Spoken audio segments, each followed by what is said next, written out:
और आज ब्रिगेडियर साहब भी मेरे ख्याल में इस बात की जो है हिमायत कर ही देंगे। जी, मैं ब्रिगेडियर साहब आपकी तरफ ही आ जाती हूँ। कहा ये जा रहा है कि ऑडियो जो है वो कॉपी पेस्ट है, कहीं दिफा हो रहा है, कहीं एतराफ़ किया जा रहा है। असद उमर साहब कहते हैं गवर्नमेंट बौखलाहट का शिकार है। लग ये रहा है कि पाकिस्तान तहरीक इंसाफ बौखलाहट का शिकार है। आप किस तरफ देख रहे हैं ये मामलात?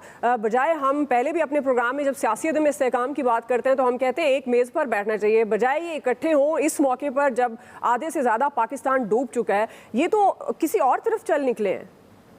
दुआ, ये बड़ी अनफॉर्चुनेट बात है और हमें ये समझना चाहिए कि इस वक्त जब पूरा मुल्क एक नाकानी आफत में घिरा हुआ है और हर तरफ आओ बकार हो रही है, इस वक्त कम से कम हमें पॉलिटिकल, पर्सनल, बिजनेस इंटरेस्ट को साइड पे करके everybody should look towards rehabilitation, rescue, relief operation में जाना चाहिए।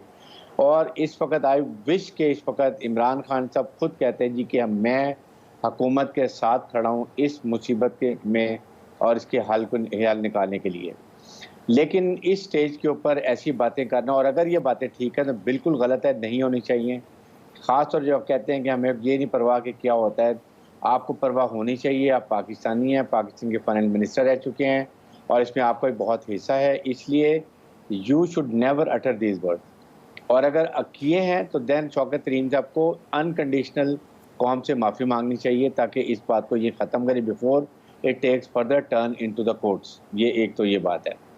सेकंड ये है कि ऑल पार्टीज कॉन्फ्रेंस जो हो रही है इसके अंदर भी आई फील कि बेहतर था कि प्राइम मिनिस्टर पाकिस्तान पीटीए को ज़रूर इनवाइट कर लेते।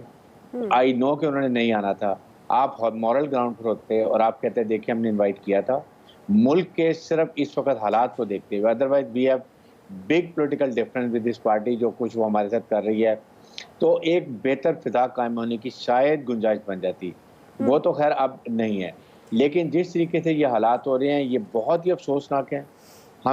मुझे समझ नहीं आता कि हमारे पॉलिटिशियंस को सवाए अपने ज़ाती मफादात के या पाकिस्तान से तो फिर मोहब्बत किसी को भी नहीं है। आप कहीं ना कहीं तो कॉम्प्रोमाइज़ करें, कुछ चीज़ों में पाकिस्तान के ऊपर कॉम्प्रोमाइज़ कर लें। पाकिस्तान के आप इस वक्त आपने देखा कि दुनिया में हमने देखा पूरे पाकिस्तान में क्या हो रहा है, इतना बड़ा जुल्म है, इतना नुकसान हो रहा है कि वी कांट इमेजिन जिस स्टेज पे हम जा रहे हैं। और इस स्टेज पे ऐसी बातें करना मेरे ख्याल में तो ये बिल्कुल भी सूट नहीं करती हैं। और यहाँ पर कहीं ना कहीं, और फिर सेकंड ये कि अगर ये चेक भी करना चाहिए। और एक और बात भी है, आई स्टिल फील कि इस मौके पर ये ऑडियो रिलीज नहीं करनी चाहिए थे। एक और पॉलिटिकल कंट्रोवर्सी, लोग इस वक्त बड़े मैरून लोग हैं, परेशान बैठे हैं, डोनेशन वाले इतना डोनेट कर रहे हैं, मुझे बड़ी खुशी हो रही है कि किस तरह लोग आगे आ रहे हैं। ऐसे मौके पे ये ऑडियो टेस्ट लाना ये भी एक गलत बात है, हमें इन चीज़ों को सोचना चाहिए।